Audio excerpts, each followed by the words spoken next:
Empanadang lumpia.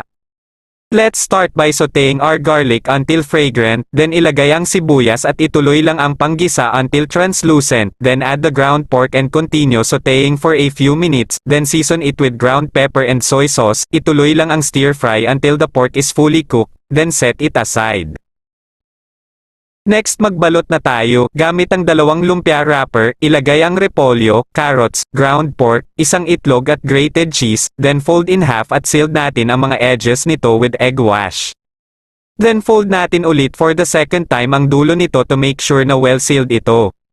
Right after nagawa ang empanada natin, diretso na natin itong i-deep fry. Guys, paalala lang may fresh egg sa loob ng empanada kaya kailangan natin itong i-diretso sa kawali.